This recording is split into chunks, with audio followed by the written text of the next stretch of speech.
I find, and I'm sure everyone who writes plays approaches it differently, I'm sure of that. But I find you get an initial idea and it might sit in your head for a long time. And then you start scribbling bits down, ideas, scenarios. You don't start writing the story at the beginning and finish at the end. You get a bit here, a bit... There's a bit on the station where these two, Hebden Bridge Railway Station, where these two had a kiss and were very embarrassed about it afterwards. And they're like, oh God, what time's the train? And I think that bit was one of the first bits I actually wrote. And you write loads and loads and loads of note and cover pieces of paper. I used to think you'd sit down and start writing a play and you'd finish it, and I realise now it's a lot more to it than that. And this was a play I wrote after the death of my mother and my father's diagnosis with Alzheimer's, and they'd always been my massive fear. You know, what if one of them gets cancer? What if one of them gets Alzheimer's? And then they both did. And then you think, oh, well, the world's still turning and there's still good times to be had. So that sort of put the idea in my head, starting from them. And zombies, where do they come from? I don't know, because I don't like zombie films. I get freaked out by them, I get scared, I have recurring nightmares. Maybe because it's a play about getting old and facing your fears, and that's a fear of mine. Maybe that's where it came from. Hey, every age has its own apocalypse. Even way back when you had the plague, witches being burned! I bet you're a bloody good teacher. My initial reaction to it, there were shades for me of that old film Brief Encounter, of the love that couldn't be between these two people. And I thought there was something very tender about the story that was being told about Mark and Phil in that sense. So that appealed to me, because they're two unlikely characters, people thrust into a situation that they wouldn't otherwise be in, and I thought that was an interesting dynamic. We were rehearsing at this brilliant place in the village that just let us use their downstairs bar.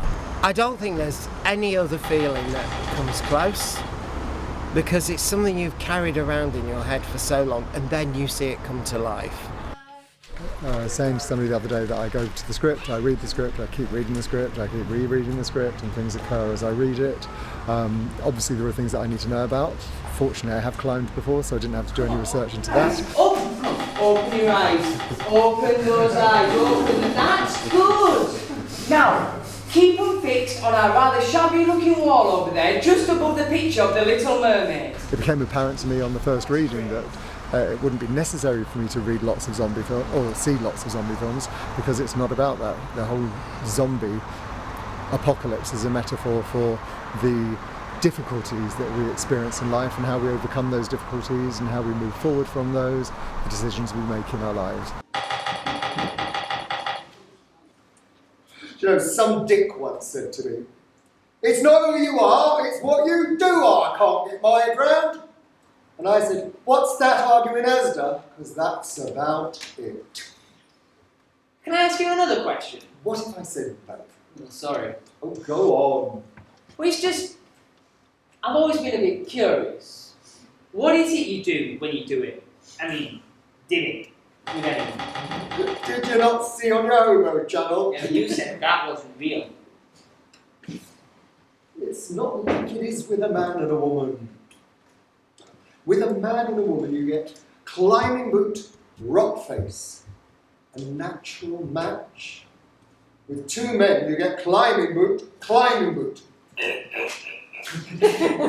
So basically what you're telling me is that sex between two men is crap. Not crap. Just not all it's cracked up to be. Well, I just thought... What? Don't matter. Oh, go on. Well, I always thought it'd be, uncomplicated. No strings. Just two people. Back to the climbing wall, are we?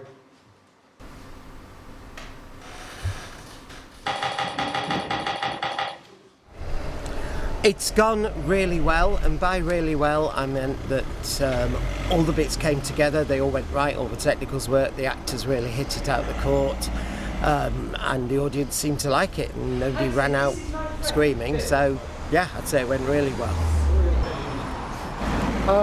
It's gone very well today. It went very well on opening night. There were a couple of missed lines. I'll take full responsibility for them yesterday. That's the way it goes. It's live theatre. You have to deal with it. Move on.